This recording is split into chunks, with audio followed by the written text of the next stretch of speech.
Welcome to the Why God Why podcast, brought to you by Browncroft Community Church and the Lumavaz Network out of Saddleback Church. We are really grateful that you're here with us. We're here to respond to the questions you don't feel comfortable asking in church. And before I throw to our guest, Alyssa, how you doing today? I'm good, Peter. How are you? I'm well. Today, we're in a series on the credibility of Christianity. And the question that we're asking is, why aren't churches more diverse?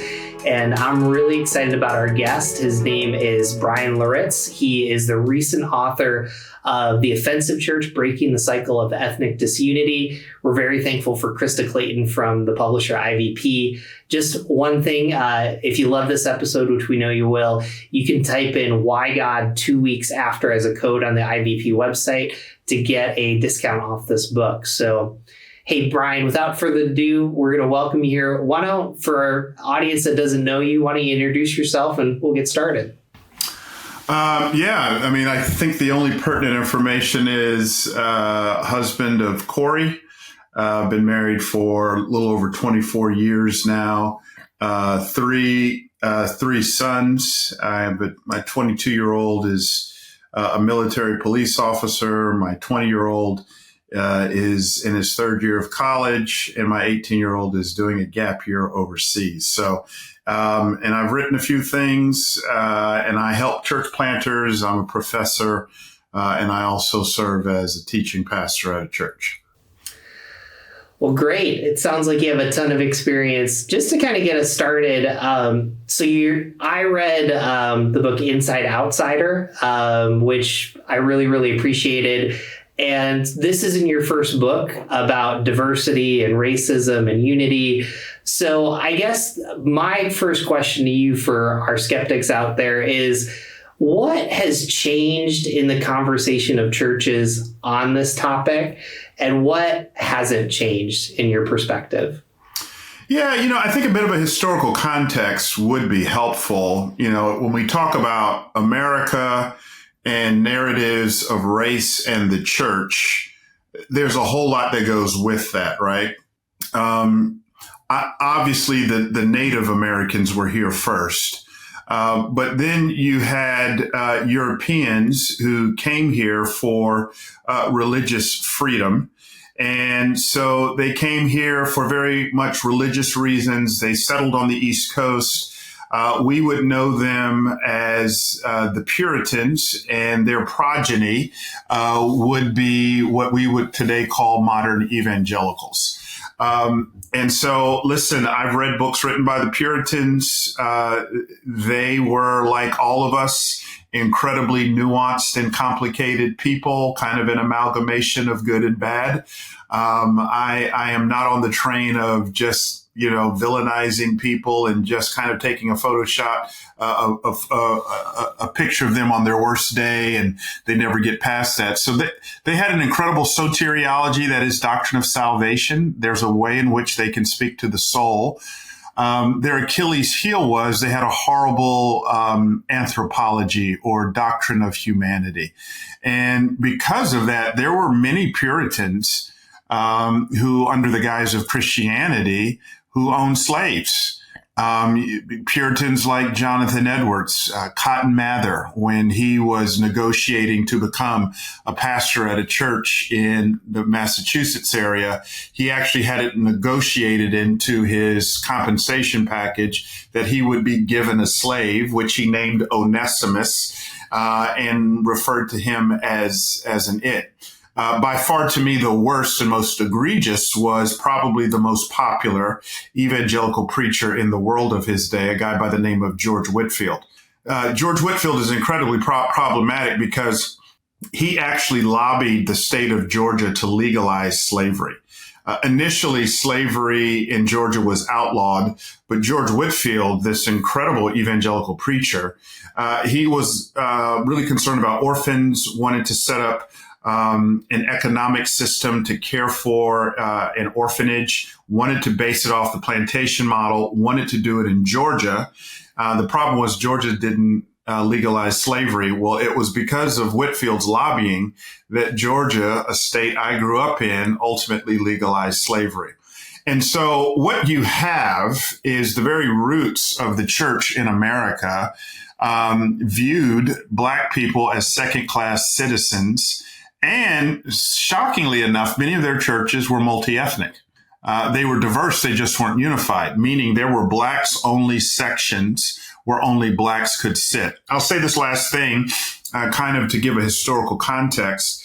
In the late 1700s in Philadelphia, I think St. George's Methodist Church, there was a Black man who had the audacity to pray in the whites-only section of the church. Think about that statement.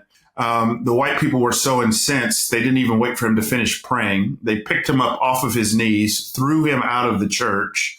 And over the next couple of weeks, all the Blacks left that church. They bought a little blacksmith shop, started their own church. That would become the African Methodist Episcopal denomination, AME, which is the first and oldest historically Black denomination. And that would just kind of begin a sad chapter where all of the historic Black denominations were started because of this issue of race. And so it's probably a tough statement. But if the white church would have been the church, we would never have the Black church. And we just have not been able to move past that narrative. So hopefully that sets a bit of a historical context as it relates to our current cultural moment. Wow. Yeah, thank you for explaining that. That I didn't know all the background and things like that. So thank you for setting that up for us so that we could continue the conversation with that in mind. So back to Peter's original question. What was the question that you had asked? Well, I guess with that context, what's different now than, say, 10 years ago? Probably even a better question. What's different now versus a couple hundred years ago?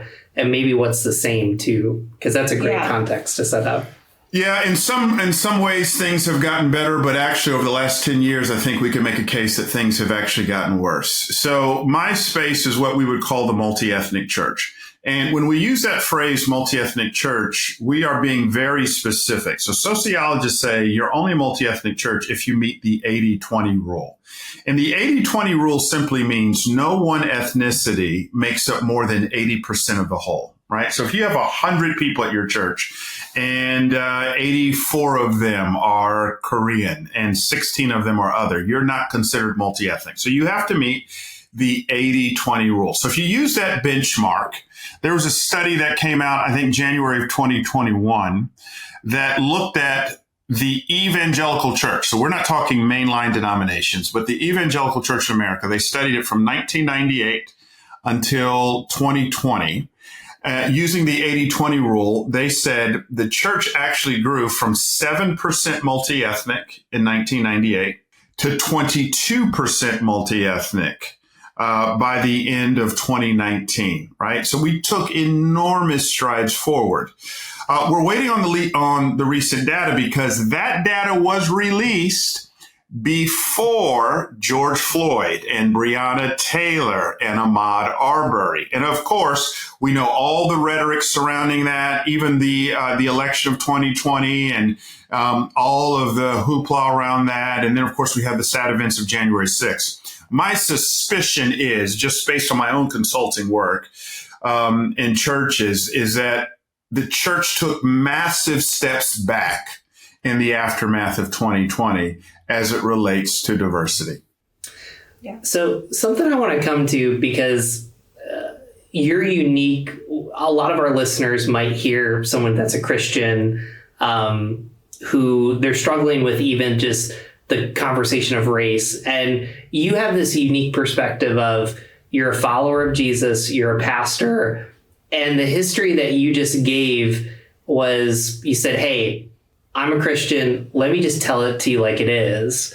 And it seems like that is something that a lot of skeptics and people that doubt, we can't even recognize the history. We can't have a civil conversation about it. How do you manage that tension just for yourself personally to have this kind of conversation with yourself and then also have to teach it and write about it and communicate about it? So let's, I think you bring up not only an important question, I think it is one of the questions that we have to wrestle with. especially in our current cultural moment where you have a lot of people who are even questioning, should we recognize Black History Month? Or there's a movement to say we should take Black history or minimize Black history from our curriculum. Or if you do have Black history, for some reason, you're woke. All right. So here's how I'd like to answer that. Let's just remove the race thing and let's just talk purely from a unity perspective. Now, I'm married, and this isn't true of my wife, but for the sake of argument, let's say that a part of my wife's narrative prior to us meeting was there was assault and abuse. Let's just say that was a part of her narrative, right? We get together, we're married, and we're sitting on the sofa one night watching TV, and up pops Harvey Weinstein or Matt Lauer or any person you might pick. And all of a sudden, my wife is triggered, and the tears start to flow, and she's in a rage, and she's talking about everything that happened to her. Now, here's what I could say. Honey, must everything always be about assault and abuse with you? I mean, my goodness, I had nothing to do with that. I didn't do it. That was other people. I think any person with a decent bit of humanity would look at me and say, if that's your response, you're an idiot. You're just an idiot. Even though it's not your history, you are called to walk in unity, what the Bible calls oneness with your wife. And you can't have oneness unless you're willing to take a deep dive into her narrative, all of her narrative. There's no way in the world you can know me, the totality of who I am, without having some hard, uncomfortable conversations about painful parts of my story and vice versa. So to ignore a person's history or to diminish it is to, at the same time, abdicate any kind of thought or hopes or dreams of unity. That's how I would respond. How would you define unity? Unity is not uniformity. Unity, I would say, is soul level harmony and agreement around the core essentials that's held together by an unwavering commitment, what the Bible calls agape love. So it is this sense in which I'm not trying to clone you into my image, and I don't need to clone myself into your image. So there has to be distinctives. There has to be differences, but there are a few foundational things that we are fighting to come into agreement on, right? So, listen, a lot of your listeners aren't Christians. So again, let me just put it back in a marriage context or whatever. And that is, you and your partner, there's going to be incredible points of differences.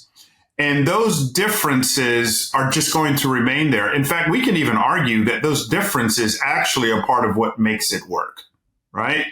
But there has to be some core level agreements on something. So taking it out of a spiritual box, if there's not an agreement to how we resolve conflict, you're going to get divorced. If there's not an agreement on how we approach from a basic philosophical level finances, your relationship is not going to work. How we communicate with one another. I mean, these are solid foundational things that you have to recognize. We've got to come to agreement on how we deal with these core issues. Now, within that, there's latitude, right? There's some things that my wife wishes she could change about me that aren't core, that probably drives her nuts. That's probably not going to change, and vice versa. But on the solid, main, big rocks kind of a deal, we've got to come to some sense of agreement as it relates to how we hash these things out in the context of our relationship. I love that question from Alyssa, and just, kind of with our guest, as you've mentioned that, they're in a season of doubt or deconstructing, what did the New Testament get right about the current conversation that we're having? And then maybe, we've interviewed Nijay Gupta, who talked about translation. He got frustrated. He's like, I don't feel like the New Testament writers went far enough. So From your perspective theologically, what is, for our listeners, what's the hope and the expectation of diversity within the church and Christianity? Yeah, another beautiful question. So listen, the church has been called the greatest social experiment in the world. And the reason for that is, as polarized as we might think in America that certain people groups are, whether or not it's black and white or Latino, Chinese, Japanese, whatever that may be, the Jew and Gentile thing was as divisive, if not more divisive. Like, there were Jewish laws that outlawed Gentiles from entering certain parts of the temple, that governed how Jews interacted with Gentiles, so on and so forth. When the New Testament happens, Jesus gives a commission to his disciples to make disciples, not just of the Jewish people, but he sends them into all the world to make disciples. So if you just read through the book of Acts, the amazing thing is, when Paul walks into a city, the Apostle Paul, he always asks two questions. First question is, where's the local synagogue? Because he wanted to preach Christ to the Jews. And so he preaches Christ to the Jews at the local synagogue. Some of them, not all of them, in often cases, not even most of them, get saved. They become followers of Jesus. But Paul's not done. His next question is, where do the Gentiles hang out? In Acts 17, they tell him Mars Hill. In Acts 19, it's the Hall of Tyrannus. Acts 18, it actually says Paul was reasoning with both Jews and Greeks. And so he shares Christ with Gentiles. Some Gentiles come to know Christ. Now he's got a problem. And the problem is, these two groups hate each other. So what is he to do? Now, if he were to do the early to mid 20th century American thing, he would have started two separate churches. Two separate churches. That was called the homogeneous unit principle. It was a church growth technique in the mid 20th century. I think it was Donald McGavran who came up with it. That pretty much says, for pragmatic purposes, birds of a feather flock together. Find your demographic, cater to your demographic, focus on your demographic. Highly pragmatic, highly unbiblical. Paul says, I'm not starting two separate churches. I'm going to start one church. And I'm going to call you two groups of people to work out horizontally what God in Christ has already accomplished for you vertically, which is reconciliation. And that is why in the first century world, it was the Church of Jesus Christ that was the only place where you could find substantive relationships across the ethnic line, across the class line. If you know anything about Roman society, they had firm social class boundaries, and across the gender line. That was the Church of Jesus Christ. That's why, if you go to Acts 16, when Paul's in Philippi, the first three members of the church is a wealthy woman named Lydia, a slave girl, and a blue-collar Philippian jailer. Those are your first three members, right? And so, unfortunately, we've lost that today. You can literally drive down the street and go, that's the rich church, that's the poor church, that's the Fox News church, that's the CNN church, that's the MSNBC church, that's the Republican church. We have veered way off of the vision of what the church can be. And listen, I completely understand. I'd love to have conversations with individuals because I completely understand why people are deconstructing. Because the homogeneous church, there's nothing powerful in the homogeneous church. It's when you get different people together over the long haul. That's where the real power is. What do you think changed between the time where the church was integrated and now where you drive down the street and you see the different types, the different churches segregated? Why do you think that is? Sorry if that's a loaded question, but what do you think the reasoning behind that is? I'm so interested in your answer. Part of it is because of how we began, right? When I talk about the roots of Christianity in America, it's tethered to this issue of race. Now we can come up to Jim Crow. So now we can leave slavery and come up to Jim Crow. The best way I can describe it is this whole idea of imagine your grandfather or your great-great-grandfather, let's say, for the sake of argument, was white. Let's say he owned slaves, and my great-great-grandfather was one of his slaves. Imagine they sat down to play Monopoly, right? And so they're playing Monopoly. My great-great-grandfather, who's a slave a couple hundred years ago, passes go. Your great-great-grandfather, who owns him, punches him in the mouth, takes his $200, says, you will not collect your $200. You will not buy property. That's how the game is played for centuries. Now it's Jim Crow. It's my grandfather's turn to now play Monopoly, and your grandfather, for the sake of argument, let's say is white. They sit down and play, and your grandfather says to my grandfather, I am so sorry. The way my grandfather treated your grandfather was horrible. So I'm going to let you pass go. I'm going to let you collect $200. I'm going to let you buy property, but only the purple and light blue properties. You cannot buy dark blue. Forget Broadway, forget Park Place, forget the green properties. This is what we call in the 20th century redlining. Redlining. Now, we are still experiencing the aftershocks of redlining, because what did redlining do? Redlining put people together according to race and economic position, which now segregated us, and we are still feeling the lingering effects of that. That's why, listen, as an African-American man, I'm a registered independent. I don't have a dog in this fight. I hate partisan politics.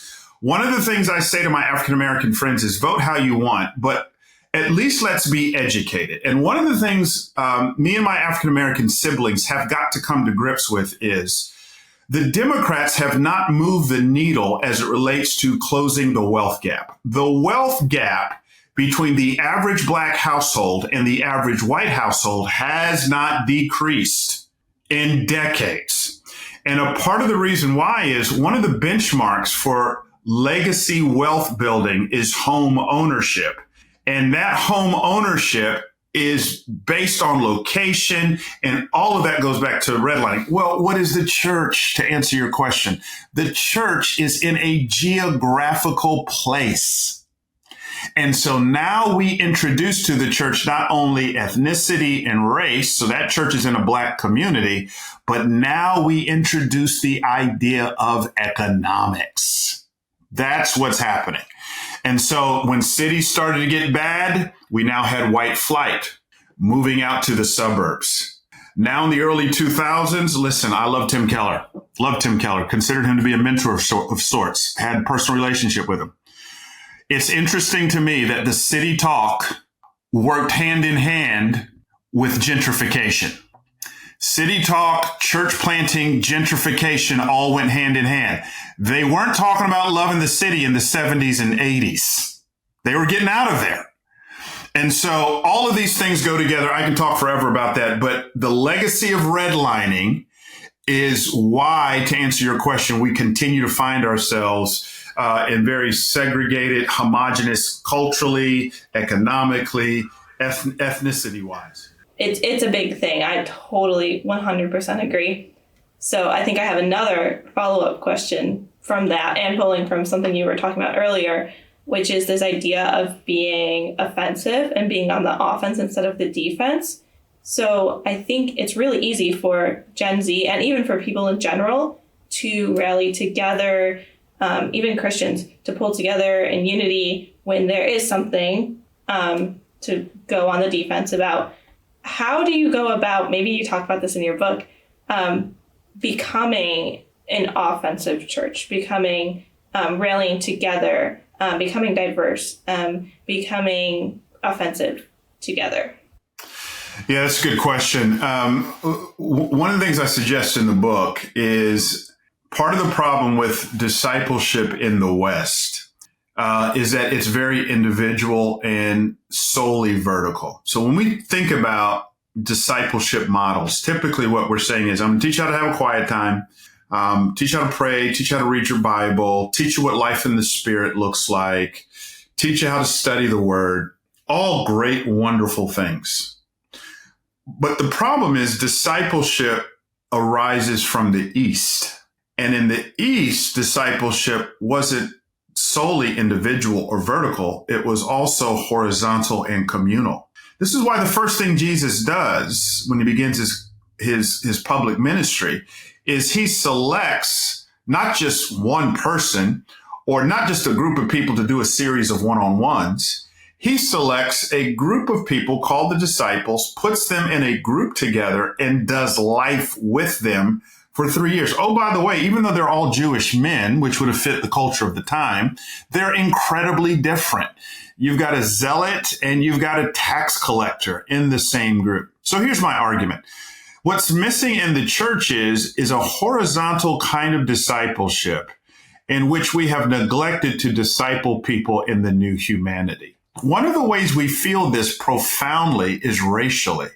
So when something happens, right, and you go on a person's social media page and they comment about whatever racial oriented thing it was, and then you see all these comments and the vitriol. What grieves me is not just the disparity, but the disparity that seems to point to a deeper problem, and that is, wow, we don't really know each other.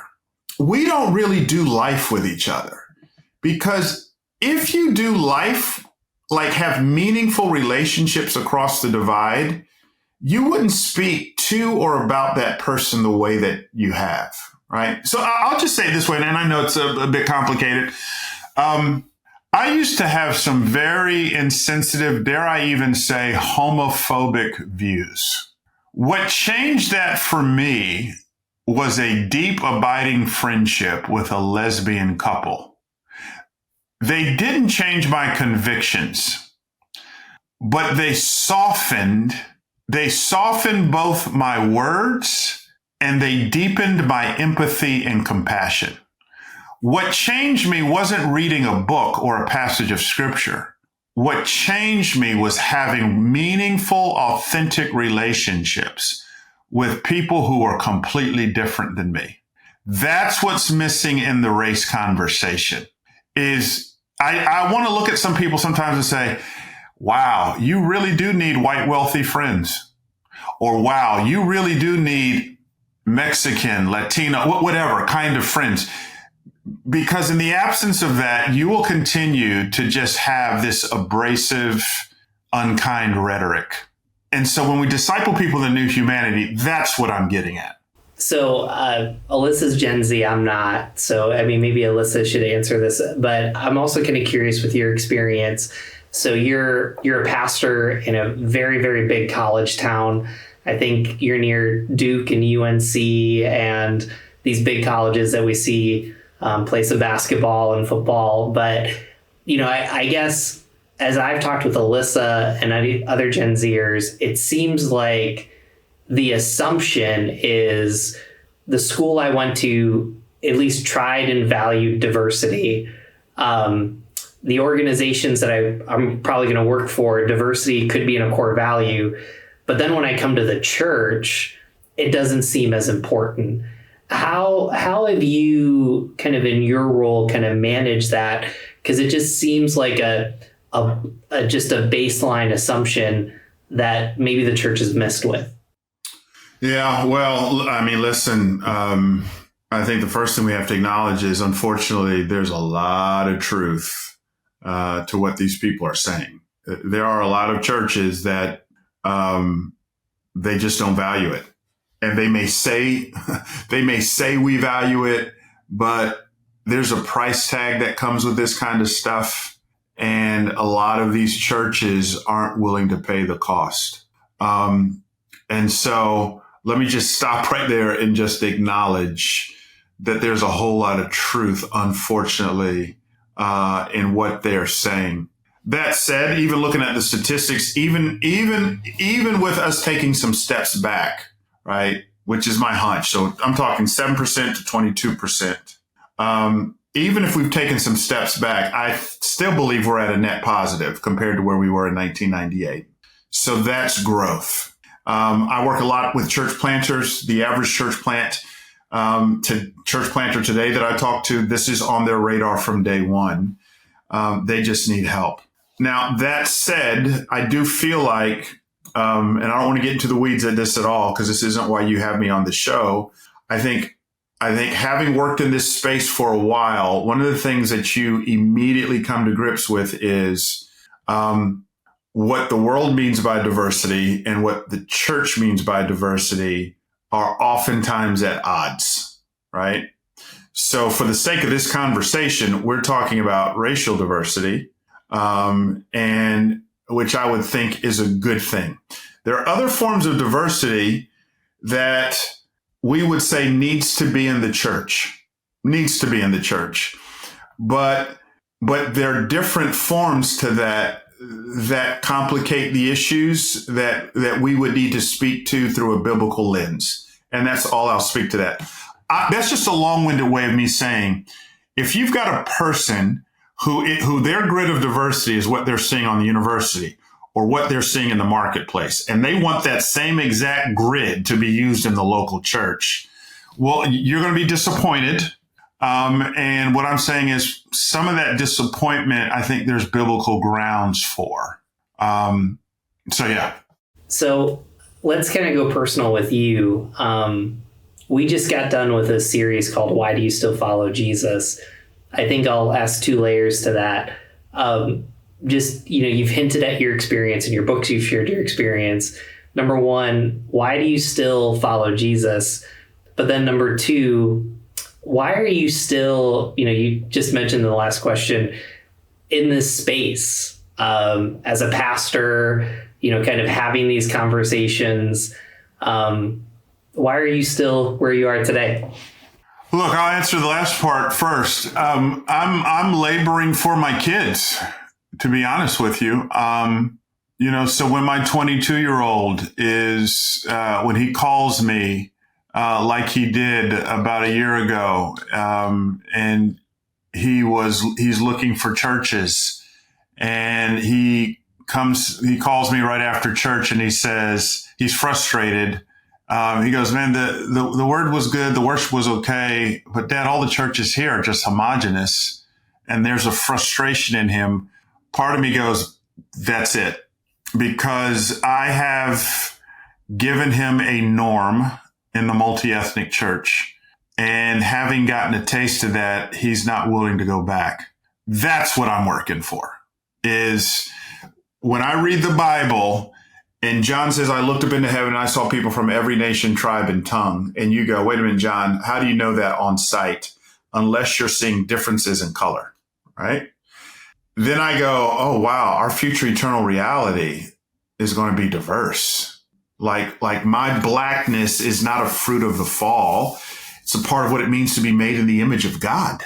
And then Jesus taught us to pray, our Father who's in heaven, hallowed be your name, your kingdom come, your will be done on earth as it is in heaven. Well, if heaven's diverse, I don't want to wait until I die to experience that. I want to experience that right now in this thing called the church. So I'm laboring to establish a new normal for my kids and my grandkids and future generations. That's why I'm doing it. Why do I follow Jesus? There's a lot of reasons why, right? I think the distinctive of Christianity, the aroma of grace, I think what sets Christianity apart is this grace thing. C.S. Lewis, the famous story is he walked in mid-conversation. Some people were talking about the differences between Christianity and other world religions. And C.S. Lewis says, well, that's easy. The difference is grace. Like the fact that I don't have to earn my way into heaven, the fact that my debt's been paid, and that all of my Christian life is just a response of gratitude to the grace of God.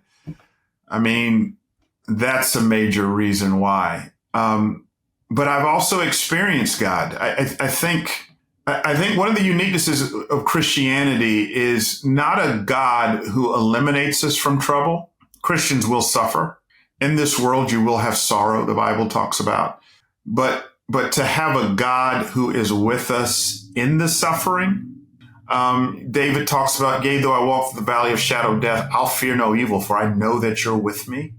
I guess what I'm saying, I can give you a theoretical answer. I can give you an answer that's on a page, but I can also give you a highly experiential, even pragmatic answer and just say, I know that I know that Jesus is good. I've tasted and I've seen, and I don't want to go back to anything else.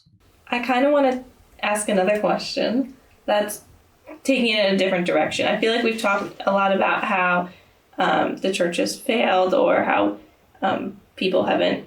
Yeah, we've kind of leaned a little bit more on the negative side, thinking about diversity, which I think there's room for and I think there's space for. But I also want to leave room for positives in diversity and ask the question of what have you seen go right in the church as far as diversity? Where have you seen churches get it right? What have you seen that has worked for churches in terms of creating a diverse congregation?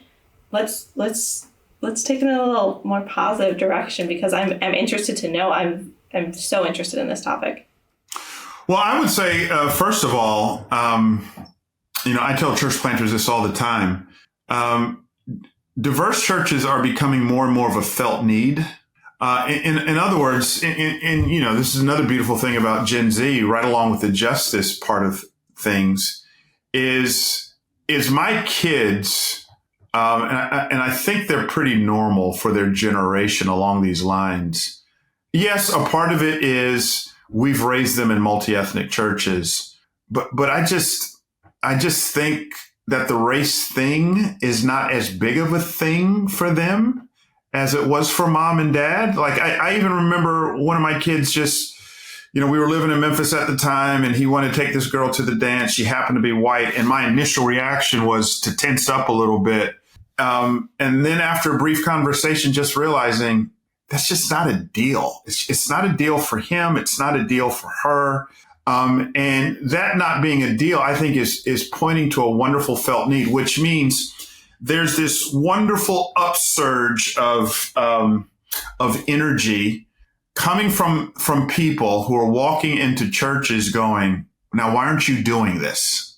I think Gen Z is bringing some added pressure, just going, why aren't we going after this? Like, this is kind of weird that we're not doing this. And so I would say, number one, that's a beautiful thing that I'm seeing more and more of. I didn't see it in Gen X, not seeing as much in millennials. I am seeing it in Gen Z. I do think if you talk about Christian music, there is this, if we're talking about Elevation or Maverick City, they're these wonderfully eclectic, diverse, unique sound that can play in a million different directions. That's starting to seep into our churches. And that diverse sound I think is a wonderful thing that's starting to create environments and cultures that is conducive, absolutely conducive to that. And I see a hunger among church planters who are just going, I want this to be from day one. Certainly not every church planter is saying that. So I think this thing is trending in the right direction. Absolutely trending in the right direction. So let's close with these last two questions. So, the 24-year-old out there that, hey, I'm interested in Christianity, but this is a question I'm asking. Why aren't churches more diverse? What would you say to them about stepping into a church and stepping into Christianity, especially if this is just a huge issue on their heart? Yes. So sometimes my response to people who ask the race question as it relates to church and then use that as kind of an exit from the church and an excuse to deconstruct, I just want to say real gently, let's call a time out. The church is not the only institution with race issues, right? In fact, if I look at the Greek system on college campuses, by and large, to this day, the Greek systems, fraternities, sororities, are predominantly homogenous, right? So I just want to tell people, don't put a burden on the institution of the church that you're not putting on other groups, burden or entities that you may have. That's just not a fair thing. And I feel like, it's the same argument as it relates to, well, there's hypocrites in the church. No one's going to argue with you about that. But whenever you put people together, there's going to be hypocrisy. I don't care what it is we're talking about. So I always like to just say, let's be equitable here in our critiques. I'm not arguing with you, but let's be equitable. No organization lives up to its ideals because we're flawed, imperfect people, right? Are we willing to just kind of go at it for the long haul? And so after that, I want to encourage people, we need you to be a part of the solution. So are you going to sit back and just critique, or man, come on, like we want you to lock arms with us, and we believe in something called the priesthood of all believers, the body of Christ, that you play a valuable role in this. Paul actually says, when he uses the body metaphor to talk about the church, he says the parts that we don't see are more valuable than the parts that we do see. I tell our church all the time, I'm like the mouth, right? I'm the mouth. And if my mouth doesn't work, you can still get food into me through my arm, or I can communicate with my hands, but you don't see my liver. If I don't have a liver, we're done. Like, we're just done. And so I want to say to everybody, you play a vital role in this social experiment called the church. And I want to see you cross over from being a critic to being an advocate. And we need you to help us be better. That would be my plea, is help us be better. Take that energy, take those convictions, and channel it in a positive way. You may have needed to leave that one church, but there's another church we believe that you could get into that's got humble, great leaders, that's got a great place for you to serve. Like, there's plenty of places for you to go. Don't let one church turn you off from the whole. Wow. So what we'll do here, Bryan is like a great pastor. We'll do final remarks. So Alyssa and I will share just kind of our last thoughts, and then whatever mess we leave, you can clean up. Does that sound good? So Alyssa, do you want to go first, or do you want me? I think I'll go. Okay. Yeah. I really appreciate everything that you had to say today, Bryan. This topic it's personal to me, because I'm mixed. It's not very obvious. I'm kind of light skinned, but I'm mixed. And so I come to Browncroft, and I'm one of some people of color, but it's not a very diverse church, if we're being honest. Mixed how? Like, what are the ethnicities? I'm half black, half white. Okay. But so this topic is very, it's on my heart all the time. Every time I step into the doors of Browncroft, I'm thinking about diversity. I work a lot with children and youth, and to connect with those children and youth that I see who are also diverse, and coming to Browncroft and making sure that this is a spot where they feel seen and heard and welcomed, and not a spot where they don't feel like there's a place for them. So I've just really enjoyed talking to you and learning from you. I think of a story that's personal to me, where a man from our church who has a mixed son, and he remembers the first time that I checked him in to our kids program, because he said he knew that I came from a diverse background just by the way that I looked at his son. He said he could tell that I looked at him with love and with compassion and with this sense of, I got you, because I did. And that's what I want everyone to feel when they walk into church, whether they are a person of color or a white person or whoever they are. I think that everybody should walk into whatever church they go to, and they should feel like somebody looks at them and says, I've got you.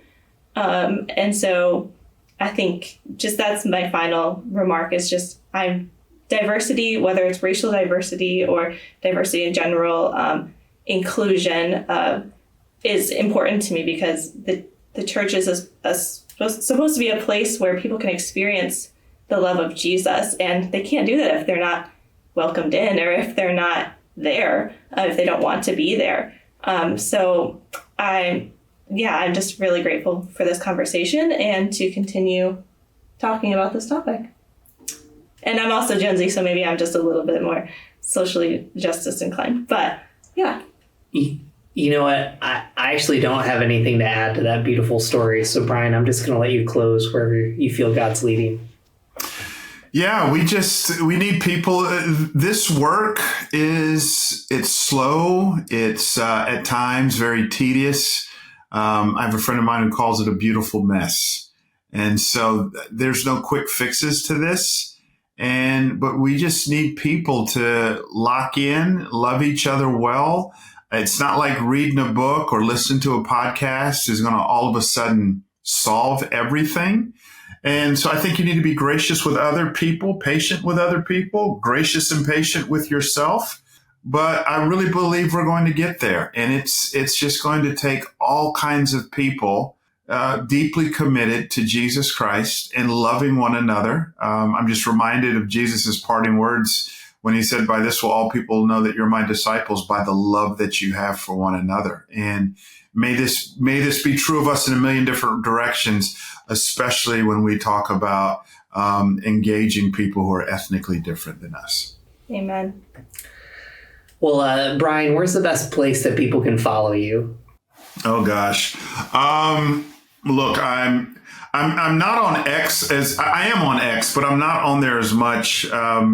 You can find me on Instagram Threads. You can find me on Instagram, Facebook, although my kids say that's for old people. I've got a website, bryanloritts.com. All my books are on Amazon. You just type in my name and that stuff will come up there. And we'd like to thank Krista Clayton because you can buy this book for the 2 weeks after this podcast airs. If you use the code WhyGod and check out, you're going to get a discount. And we'd encourage everyone to buy this. And if you want to find out more about us, go to whygodwhypodcast.com, click the subscribe button. You'll get this episode and many others coming to your inbox every week. Thank you so very much.